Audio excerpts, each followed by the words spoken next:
Gente, boa tarde. Então, essa semana, né, a gente está no PET 6 e a gente vai começar a corrigir agora, certo?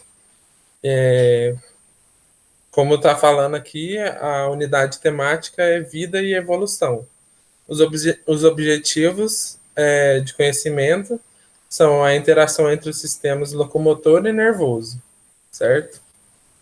Aí, a primeira atividade está falando assim: sabemos que o esqueleto de um adulto e o de uma criança apresentam algumas diferenças. A respeito do esqueleto humano, a respeito do esqueleto humano, diferentes fases da vida. Reescreva as frases que estão incorretas. Então, vem a primeira frase, certo? O esqueleto de um adulto apresenta aproximadamente 150 ossos.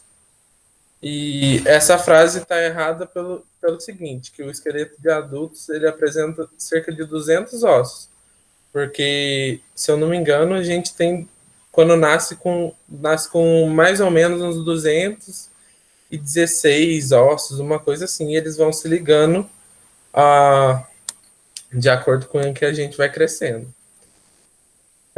Na alternativa B, fala assim: no adulto, observa-se um número menor de ossos, pois à medida que ocorre o desenvolvimento, muitos ossos unem-se, que é o que eu acabei de falar na alternativa A, né? Que por esses ossos se ligarem, a gente tem um pouco menos de ossos do que quando a gente nasce. Só que não é no caso 150, não é, a redução não é tão grande assim. E essa tá certa.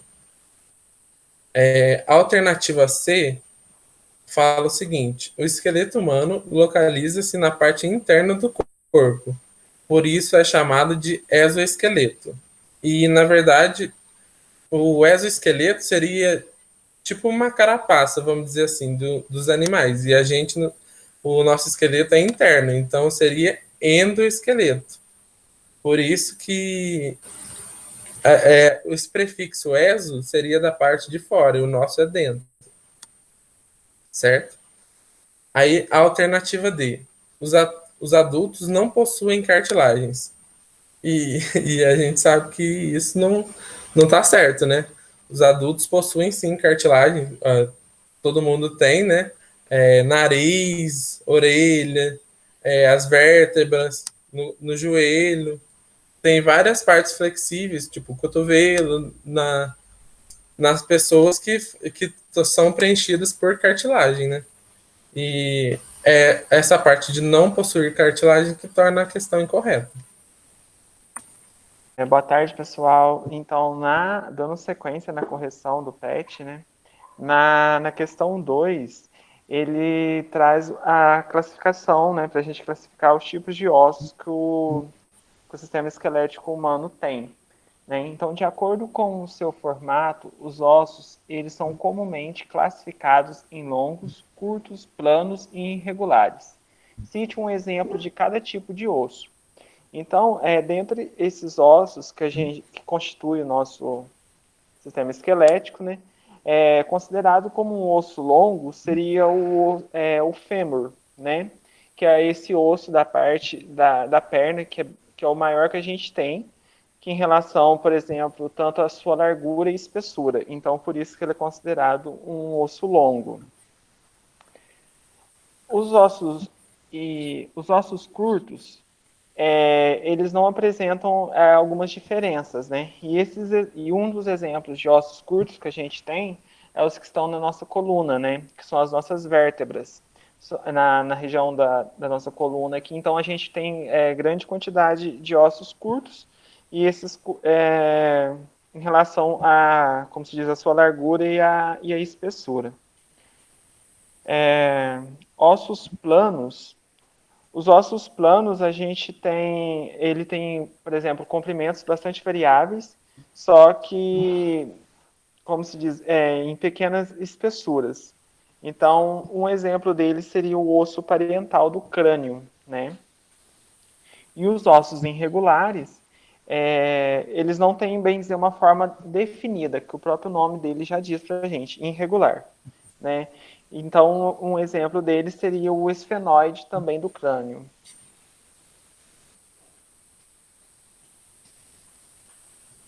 Então, na atividade 3, está pedindo para citar duas funções do sistema esquelético. E dentre várias das funções, vocês podem citar uma dessas, que é a proteção para os vários órgãos internos contra choques mecânicos, responsável pela sustentação do corpo. Os ossos associados aos músculos e articulações permitem os movimentos e a locomoção do corpo.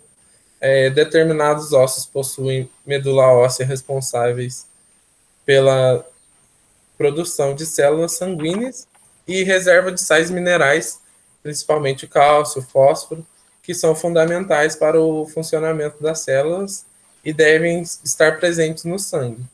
Então, dentre todas essas funções, vocês só precisam citar duas dessas, tá? E na questão 4, ele pede para a gente citar a função do ligamento. Né? O ligamento ele é comum, né, que faz a ligação entre os nossos ossos, né? E isso está principalmente presente nas nossas articulações, que têm ligamentos de ossos. Então, os ligamentos eles são responsáveis por manter os nossos ossos no devido lugar e fazer com que ele resista aos movimentos, por exemplo, do nosso deslocamento, ao andar, ao fazer alguma atividade física. Então, isso tudo tem como princípio o ligamento dos ossos e articulações.